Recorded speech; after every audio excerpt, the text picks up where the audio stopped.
He said he loved me, and in the same breath, he erased me from the face of the earth. He said, "If you tell the truth, I'll kill you." And I chose silence. That silence became my sentence. 15 years behind bars. But now, with the walls no longer holding me, I'm ready to speak the truth that was taken from me. I stayed silent when I should have screamed, and I agreed when my soul begged me to run. Now, I am no longer the same. If this story resonated with your soul, click subscribe and let me know in the comments which city or country you're listening from. I'm truly curious to know where you're tuning in from. My name was Linda Hayward. I was 25 years old, and I worked as a nurse in a small community clinic in Omaha, Nebraska. My days were filled with the ordinary routines of taking blood pressure, listening to anxious mothers explain their children's fevers, and watching the elderly cling to the last strands of dignity in their fragile lives. I wore pale scrubs, sensible shoes, and my hair tied back in a bun that felt too severe for my round face. I had chosen nursing because I wanted to help, because I believed in the simple power of human touch and care. I thought if I kept giving, I would always have something left for myself. But I did not notice when I began pouring myself so completely into others that there was nothing left inside me to guard my own heart. I first met Mark on a late summer evening when the air was thick with the scent of cut grass and gasoline from the mowers still running in the distance. I had just finished a 12-hour shift, exhausted but restless, and I agreed to join a friend for a drink at a bar near the hospital. He was standing near the jukebox, his shirt sleeves rolled up, his confidence filling the room in a way that made him seem taller than he was. His eyes caught mine, and I felt the air change, as though gravity had pulled me closer. I had never believed in instant attraction before, but that night I understood what it meant to feel claimed without a word. He smiled, and I thought it was warmth. Later, I would realize it was possession. In the beginning, his attention felt like sunlight. He noticed the details no one else cared about, the way I bit the inside of my cheek when I concentrated, how I carried my keys in my left hand instead of my right, the small scar near my collarbone from when I had fallen off a bike as a child. When he told me he liked the way I tucked a loose strand of hair behind my ear, I felt seen in a way I had never experienced before. I mistook his scrutiny for intimacy, his intensity for love. Slowly, his presence expanded into every corner of my life. He began to question the friends I kept, the hours I worked, the outfits I wore. At first, I thought it was endearing that he cared so deeply. When he said he didn't like the way a coworker looked at me, I stopped talking to that coworker. When he insisted that skirts drew the wrong kind of attention, I put them away in the back of my closet and wore only plain trousers and long-sleeved shirts. I told myself it was easier this way, that compromise was the glue that held love together. Weeks turned into months, and soon I found myself declining invitations from friends, avoiding family gatherings, and erasing pieces of myself without protest. My world shrank until it was only him, his moods, his desires, his demands. I measured my worth in how still I could stand when he was angry, and how brightly I could smile when he was pleased. He praised me for being quiet, for staying close, for choosing him over everything else. Each time he tightened his hold, I told myself it was proof of how much he cared. I confused control with devotion, silence with harmony. I remember standing in front of my bathroom mirror one evening, brushing my hair with slow strokes and realizing I could not remember the last time I had laughed freely.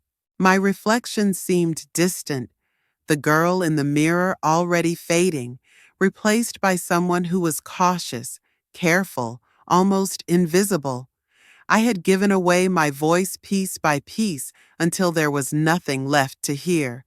Still, I loved him.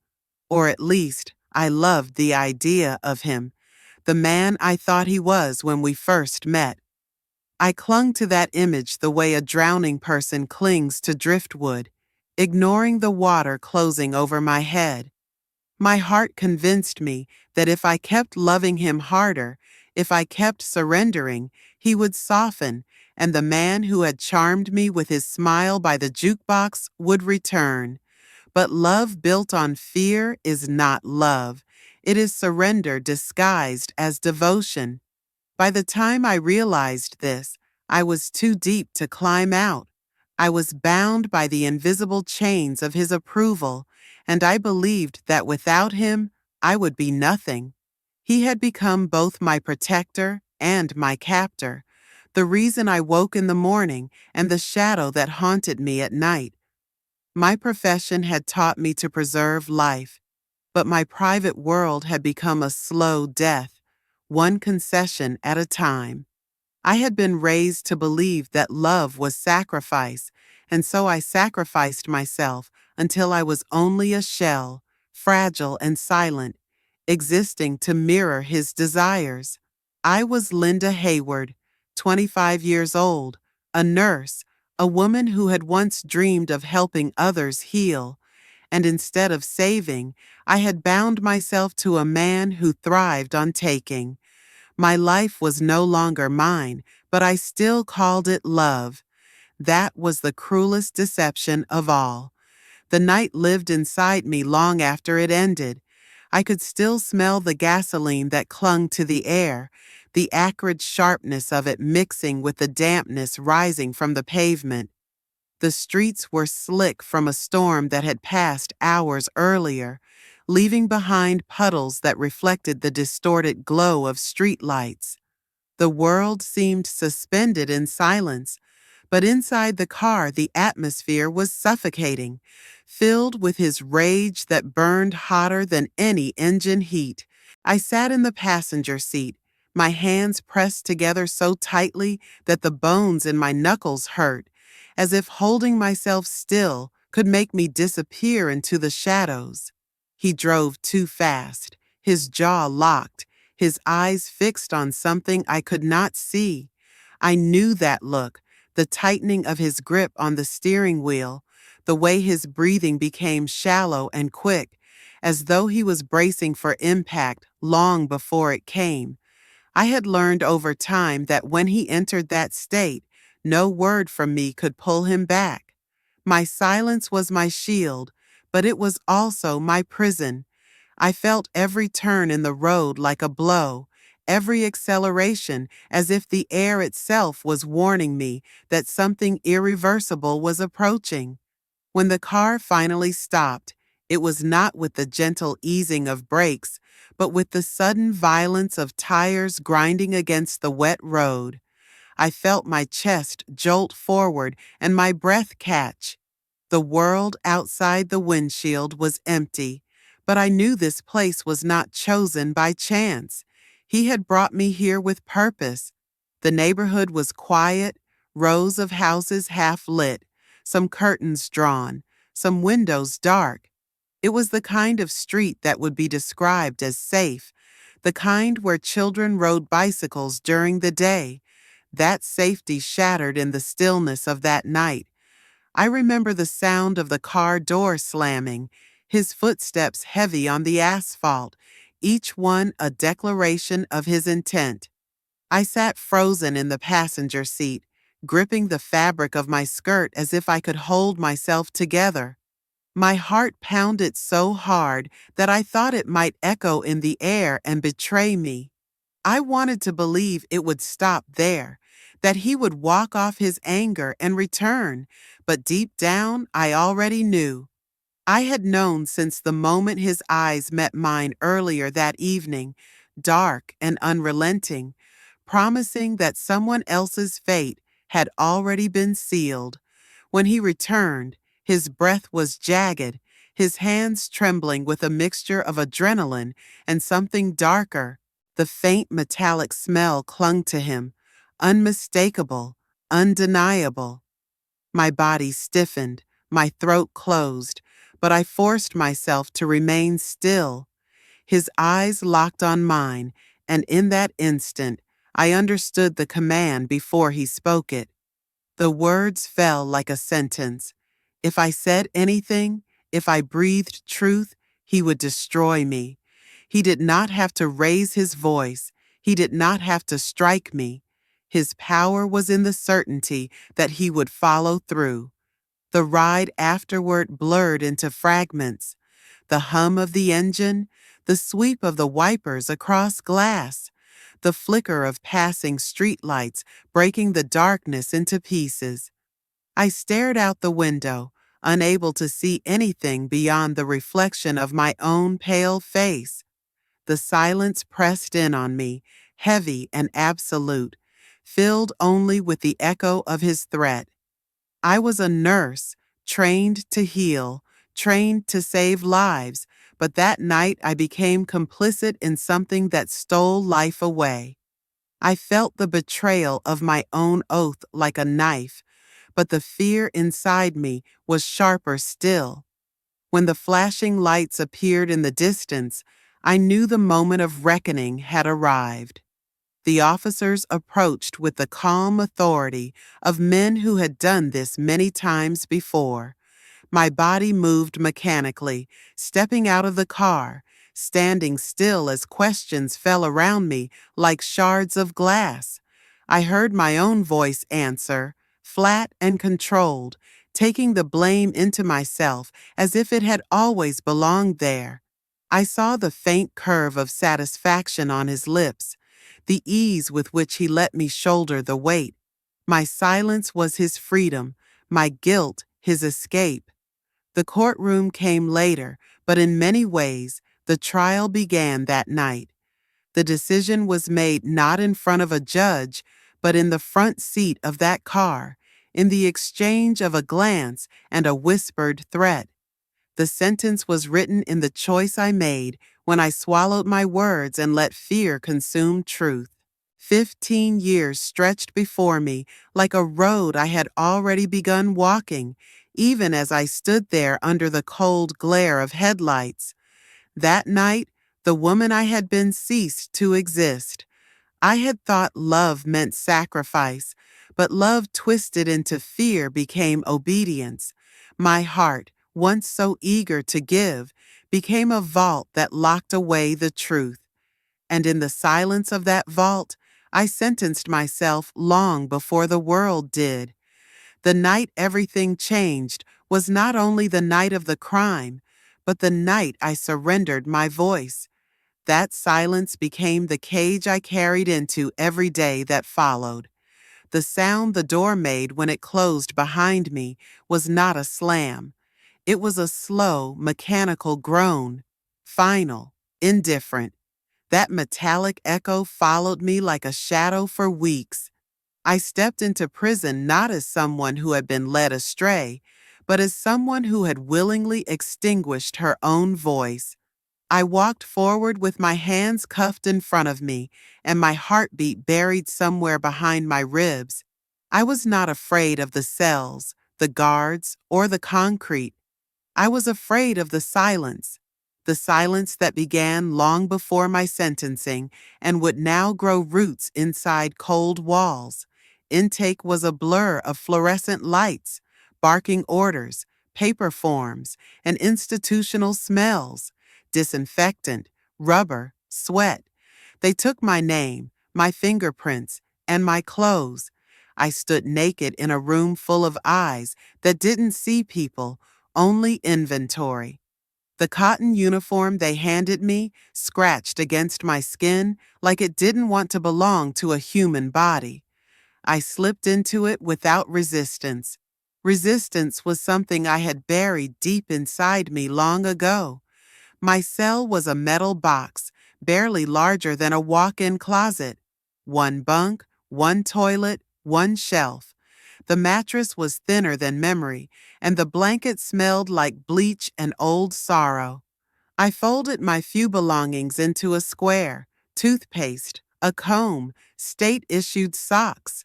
There was no mirror, just a faint reflection on the stainless steel of the sink, distorted and cold.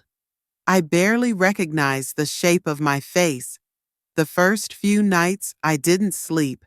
I lay still, afraid of being noticed and afraid of being ignored. I counted the seconds between distant footsteps. I listened to the sounds of others crying, low, animalistic, broken. Sometimes it was just breathing, heavy and persistent, like the weight of the whole place pressed down on lungs, not shoulders. The quiet was not peaceful. It was punishing. It reminded me of every moment I had stayed silent outside, every time I had nodded when I should have run. In prison, time moved in strange shapes. Mornings started with a buzz and ended with a lock. Breakfast trays slid through slots, clattering plastic and lukewarm eggs. The coffee tasted like burnt paper. I drank it anyway, not for the taste, but for the routine. You learn to survive through repetition. Make your bed, fold your clothes, stand when told. Don't speak unless asked. You trade freedom for predictability. It's easier that way. I kept my head down. I spoke little. I became the woman who nodded and followed. The woman who stayed out of fights, out of gossip, out of trouble. Some women in prison became louder, bolder, their voices filling the spaces like fists. Others, like me, folded inward. I watched them with a mixture of fear and envy. They still had something that burned inside them. I had extinguished myself so thoroughly that I didn't even flinch when shouted at. I had made myself into an echo. I found work in the laundry unit. I sorted sheets and uniforms, the fabric stiff with starch and sweat. My hands grew raw from soap and friction. I liked the job. It gave me something to do with my body while my mind floated. There was comfort in the mechanical rhythm. Grab, fold, stack. Time slipped through your fingers when they were always moving. No one expected you to talk in laundry. That suited me. The guards rarely spoke to me. I was obedient, forgettable. That was how I liked it. If they didn't look too closely, they wouldn't see the crack beneath my silence, because under that silence lived shame. Not just shame for the crime I had claimed, but for every moment I hadn't stopped it. For every night I had stared at the ceiling, knowing what he had done, knowing what I had protected. I wore that shame like a second uniform, one that didn't come off at the end of the shift. I received no visitors. He never came. He never wrote. Part of me had expected that. The other part had hoped for it in secret, just so I could see his face and search for guilt in his eyes. But I never got the chance. The only letters I received were official ones: schedules, notices, warnings. I kept them in a shoebox under my bunk, folded neatly. Paper was easier to hold on to than people. Sometimes, during rec time, I would walk the yard in slow circles. The chain-link fence surrounded everything: sky above, dirt below, motion on a loop. Some women played cards or basketball. Others sat with heads pressed against the sun-warmed wall, faces turned up like flowers seeking light. I didn't talk to them. I didn't know how anymore. Words felt foreign in my mouth. I had spent so long being silent that speech felt like betrayal. The worst part wasn't the confinement. It was the forgetting, not by others, but by myself. I forgot the sound of my own laughter. I forgot the way my apartment used to smell after a long shift, the mix of lavender and laundry. I forgot the shape of my mother's voice on the phone. I forgot who I was before silence became my language. I feared that even if someone called my name, I wouldn't recognize it as mine. Still, in the middle of all that forgetting, there was a strange kind of awakening. Not loud, not sudden, just a quiet realization that I was still breathing, still walking, still waking up each day. The silence behind bars didn't kill me. It forced me to sit with myself, to stare at the version of me I had hidden for so long, the version that hadn't fought back, the version that had handed herself over for someone else's crimes. I didn't hate that woman. I pitied her. And slowly, day by day, I began to understand her. I began to hold her hand in the dark, whispering that maybe one day she would speak again. Maybe one day she would tell the truth, not to the world, not to the court, but to herself. And that would be the beginning. The years in prison did not pass like a river. They didn't flow. They sat, heavy, unmoving, stacked on top of one another like cinder blocks. Each day resembled the one before it so closely that time began to lose its edges. I stopped trying to remember how long I had been there, because doing so only made the days harder. But even in that stagnant air, something inside me shifted, slowly, painfully, but undeniably. The first 2 years were numb. I performed routines like a wind-up figure, stand for count, eat, clean, walk, sleep. I nodded when spoken to and avoided eye contact. I worked in the laundry, then in the kitchen, then back to laundry again. I kept to myself. I let time do what it does best in places like that. Wear you down. I didn't resist. I let it wash over me, flatten me, bury me. I thought that was what I deserved. But somewhere near the end of the 3rd year, I started keeping a notebook, a small one issued from the commissary, with a green cardboard cover and lined pages that curled at the corners when the cell got too damp. I didn't write about the crime. I didn't write about him. I didn't have the language for that yet. Instead, I wrote about the women around me, not their crimes, not their sentences, just the way they carried themselves, the rhythms of their speech, the silence that sat between their words. I wrote descriptions, observations, fragments of things that didn't have anywhere else to go. The notebook became my mirror. I began seeing things I hadn't noticed before. The quiet resilience in a woman's posture as she folded towels, the tenderness with which one inmate braided another's hair, the way someone laughed in her sleep like she was visiting another world. The pages slowly filled with pieces of these women, and in doing so, they helped me find the pieces of myself I had hidden even deeper. By the 5th year, I had enrolled in GED classes.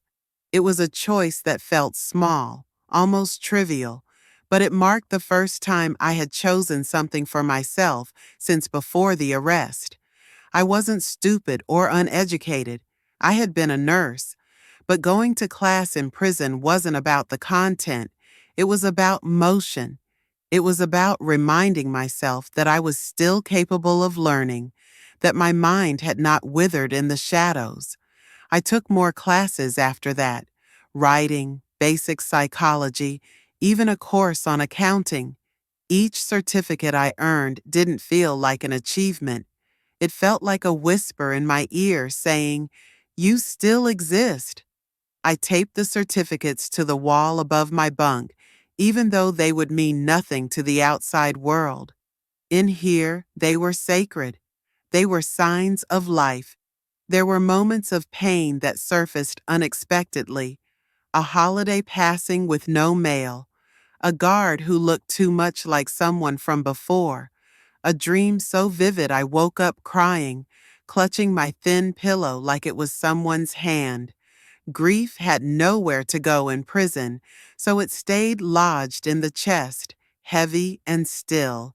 But even those moments reminded me that I still felt something, that I had not gone entirely numb.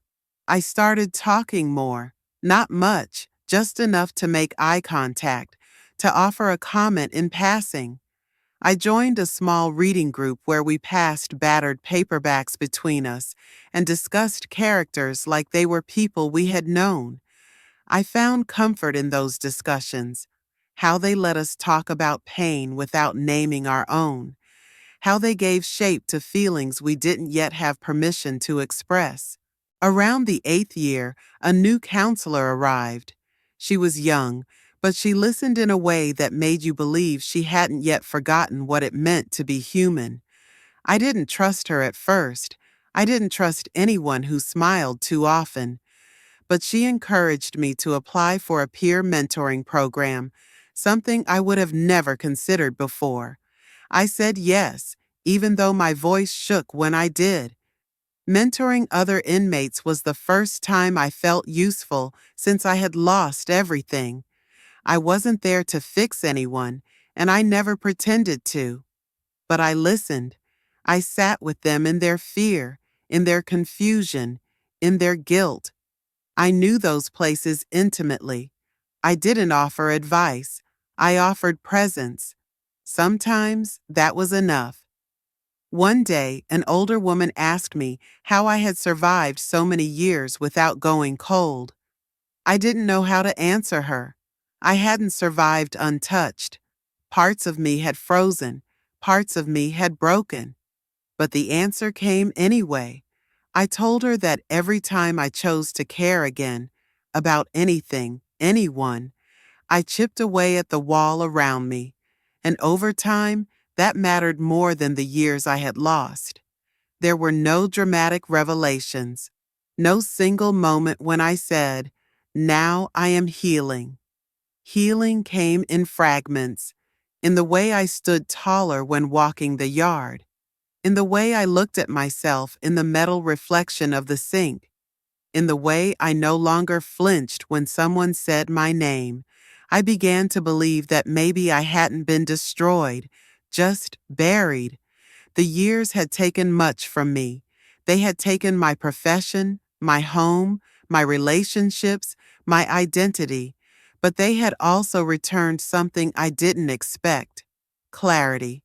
The clarity to see who I had become, who I had allowed myself to be, and who I still might choose to be if given the chance. I began to imagine life beyond the walls, not with hope, not yet, but with curiosity. That was new. In the end, the years didn't give me back what they had taken. Time doesn't return stolen things, but it does offer a space where something else can grow. And in that space, I began, quietly, slowly, to grow back into myself, not the woman I had been, not the woman I had pretended to be, but someone else, someone who had survived herself. It didn't come back all at once. The voice I had lost returned in pieces, fragments that surfaced in places I never expected. It began with a whisper, not a declaration, a moment of impulse during a support group meeting when the silence became too heavy, too dense to bear. I spoke before I knew I was speaking. My voice cracked on the first word like it had been buried under rubble and was gasping for air. It was quiet, trembling, unsure of itself, but it was mine. For years, I had built a home inside silence. It was where I had felt safest, where I could disappear without physically leaving the room. I had mistaken silence for strength. I thought that if I could just remain small enough, still enough, the weight of guilt and fear would slide past me unnoticed. But silence is not a shelter. It's a cage. And even the quietest of prisoners eventually reaches for the key. The day I first shared part of my story in that circle of folding chairs and worn carpeting, I didn't plan to. I had sat in those meetings for months, always listening, always nodding, but never speaking. The women around me were like mirrors, fractured and flickering, their pain so familiar it sometimes felt like they were speaking straight from my chest. I thought I was invisible among them, but when one of them said, "I don't think I even remember what I sound like," I felt my body lean forward. My mouth opened. Words came. I don't even remember what I said. I know it wasn't eloquent or composed. It wasn't even the whole truth, just a small, unremarkable memory, something about the first time I realized I was afraid of my own laughter because it felt too loud, too noticeable. But the room went still. No one interrupted. No one flinched. They just listened. That small act of speaking, of letting air pass through my throat and shape itself into truth, cracked something open. After that, I began speaking more. Tentatively at first, I would start and stop, sometimes choking on a single sentence, sometimes losing my train of thought in the middle of a word. But I didn't stop.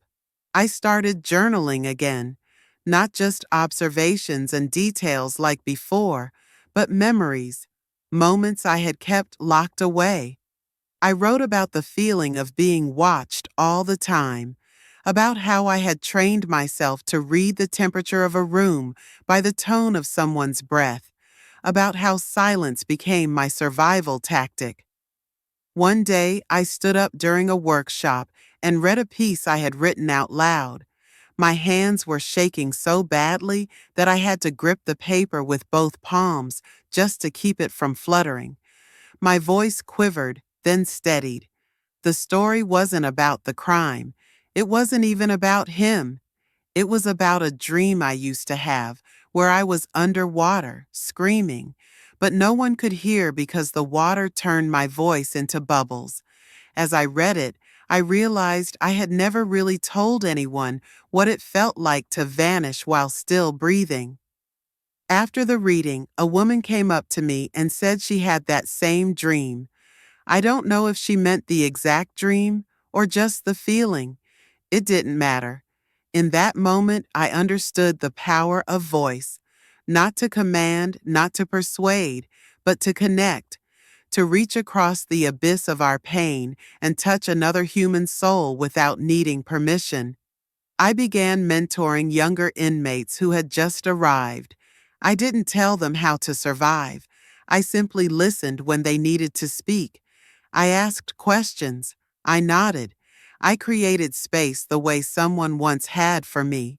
Sometimes I told pieces of my story, not to confess, not to unburden, but to show that survival wasn't the same as silence, that speaking could be healing, not just dangerous. I remember sitting on the edge of my bunk one evening, staring at the notebook in my lap, and realizing I no longer felt like a ghost inside my own skin. I didn't feel erased. I didn't feel invisible. I was still scared. I was still uncertain about the life waiting for me beyond the walls. But I was no longer silent. There were moments when I still hesitated, times when a guard's voice would rise or a door would slam, and I'd flinch, instinctively folding inward. But the difference now was that I noticed the flinch. I acknowledged it, and I didn't stay curled up inside it. I sat with the fear. I let it speak, and then I answered back. Voice is not just the ability to speak.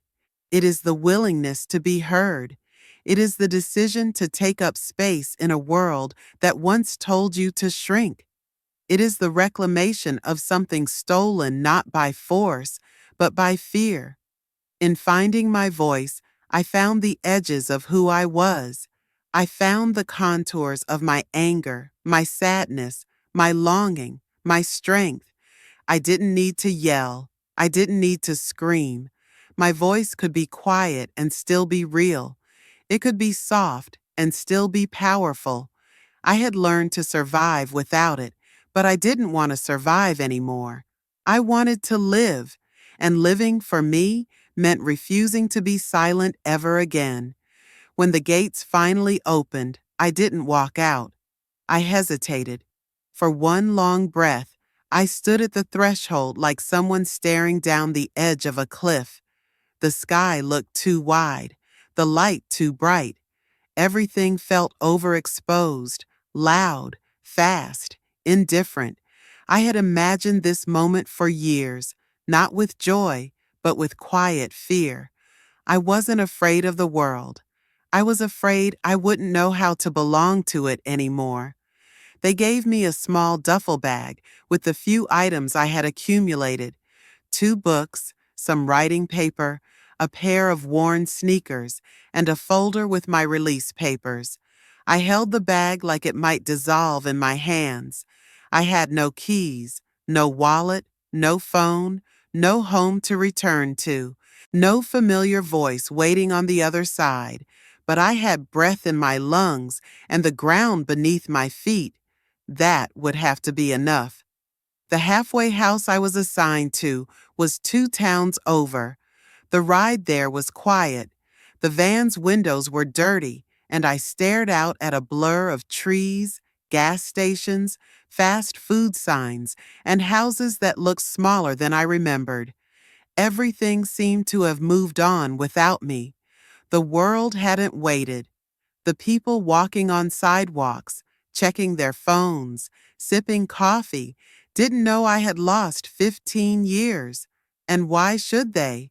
I was just another woman in transit. The halfway house was a narrow building with peeling paint and a sagging porch. Inside, it smelled like old wood, cleaning chemicals, and burnt coffee. My room was small, bare walls, a single bed, a dresser, a thin curtain over the window. But it had a door that locked from the inside. That alone felt like luxury. I unpacked my bag slowly, folding each item as if I needed them to fit into this new life more carefully than they had in my old one. My first steps outside alone felt unreal. The sun touched my skin differently, like it had forgotten how to warm me. I walked with caution, every street corner unfamiliar, every sound too sharp. I avoided crowds. I avoided mirrors. I kept my eyes on the pavement. Crossing the street, I would glance up and find people staring at their phones, talking to dogs, or laughing without restraint. I studied them like a language I no longer spoke. I found work at a local thrift store thanks to a program that helped formerly incarcerated women reintegrate into the workforce. The manager was kind but distracted. She didn't ask questions. She handed me a key to the back door and showed me how to tag clothing.